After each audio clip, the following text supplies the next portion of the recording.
Bonjour à tous, aujourd'hui on se retrouve pour que je fasse une critique de film et je vais faire la critique du film Un Nouvel Espoir qui est donc Star Wars 4. Les acteurs principaux sont Mark Hamill qui joue Luke Skywalker, Carrie Fisher, Leia Organa, Harrison Ford, Han Solo, Alec Guinness, Obi-Wan Kenobi, Ian McDiarmid, Palpatine, David Prowse, Dark Vador, Phil Bro, Owen Lars, Sheila Fraser, Beru Whiteson, Peter Mayhew, Chewbacca, Anthony Daniels C3PO, Kenny Baker R2D2 et Peter Cushing le grand Moff Tarkin. Alors ce film est chronologiquement le premier Star Wars, mais selon l'histoire il est le quatrième. Ce film est sorti en 1977, soit 22 ans avant Star Wars 1 La menace fantôme, et 42 ans avant Star Wars 9 L'ascension de Skywalker, qui marque la conclusion de la saga Skywalker débutée par le film Un Nouvel Espoir.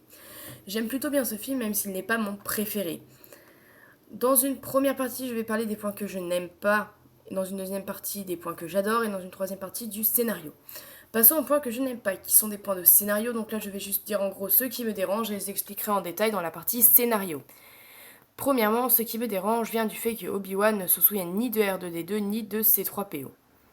Deuxièmement, le fait que Luke soit infantilisé par rapport à Leia. Et troisièmement, le fait que Obi-Wan mente à Luke par rapport à son père. Passons maintenant au point que j'adore. Premièrement, les effets spéciaux. Quand le film est sorti en 1977, les effets spéciaux sont très peu utilisés et sont surtout pas très impressionnants. Mais quand George Lucas a sorti ce film, il a voulu faire quelque chose d'impressionnant. Déjà, il l'a fait dans La Galaxie, monde très peu utilisé pour le cinéma à l'époque. Il a fait un mélange de western, de chevaliers, de princesses, des histoires d'amour. Il a remplacé les épées des chevaliers par des sabres laser. Les histoires d'amour sont un peu différentes. Et les effets spéciaux sont assez impressionnants, que ce soit pour le bruit des sabres laser, la lumière des sabres laser, les vaisseaux, grâce à leur pistolet laser, le pistolet laser de Han, et que ce soit même les décors utilisés pour ce film, avec les planètes, les personnages qu'on peut croiser sur les planètes, les différents habitants des planètes. Donc c'est un film avec beaucoup de changements. Et c'est grâce à Star Wars que les effets spéciaux vont changer, que les décors vont changer, et qu'il va y avoir de plus en plus de personnages dans les films. Deuxièmement, le combat entre Obi-Wan Kenobi et Dark Vador. C'est un combat qui oppose maître et élève, qui oppose deux meilleurs amis et qui oppose deux personnes qui se considéraient comme des frères. Quand ils se retrouvent sur l'étoile noire, ça fait 25 ans qu'ils ne se sont pas vus. La dernière fois qu'ils se sont vus, c'était sur Mustafar et Obi-Wan venait de couper les deux jambes et un bras de Anakin.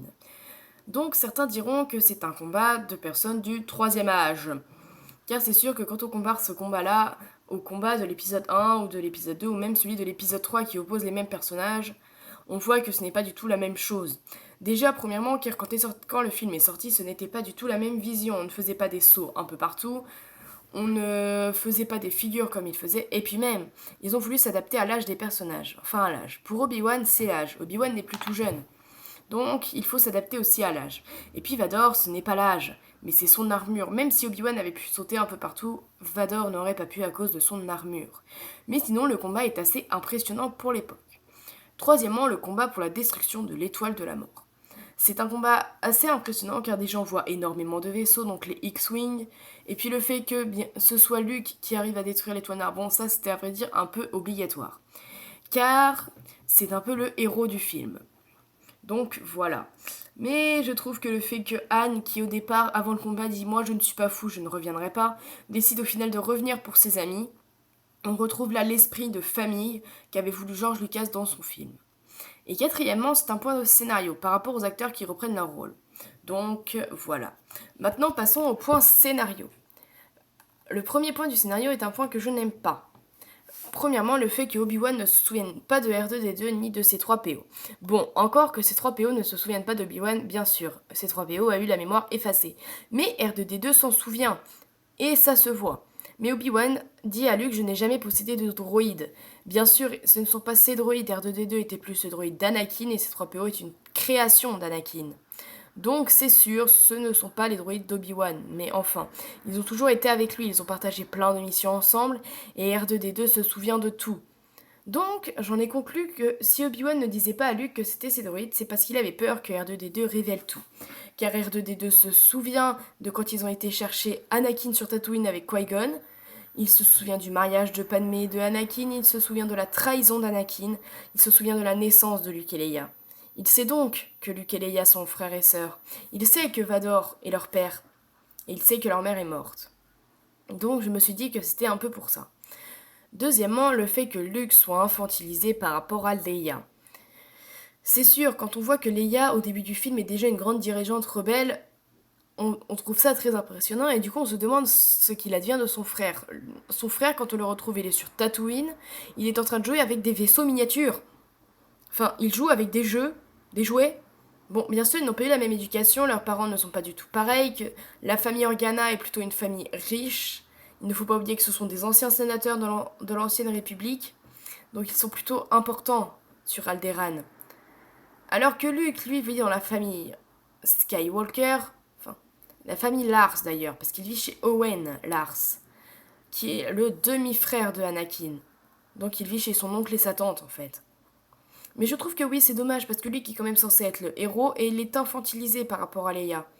Je trouve que c'est un peu dommage. Troisièmement, le fait qu'Obi-Wan mente à Luke par rapport à son père. Bien sûr, il n'allait pas lui sortir comme ça, ton père c'est Vador, mais il aurait pu le mettre sur la voie pour qu'il le découvre.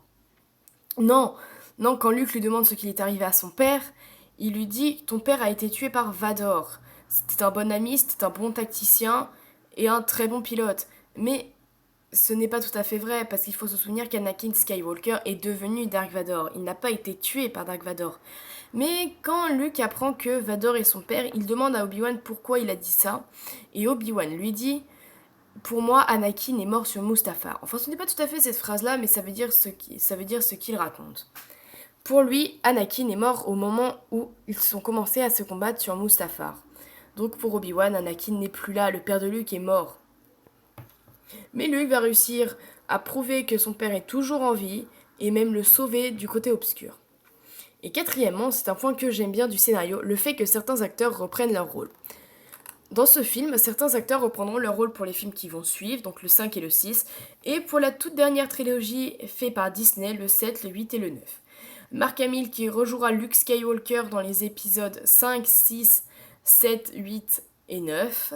Carrie Fisher qui rejouera Leia Organa dans les épisodes 5, 6, 7, 8, 9. Harrison Ford qui rejouera Han Solo dans les épisodes 5, 6, 7 et 9. Ian McDiarmid qui rejouera Palpatine dans les épisodes 5, 6, 1, 2 et 3. David Prowse qui rejouera Dark Vador dans les épisodes 5 et 6. Peter Mayhew qui rejouera Chewbacca dans les épisodes 5 et 6 et 7, je crois, je ne suis pas sûre.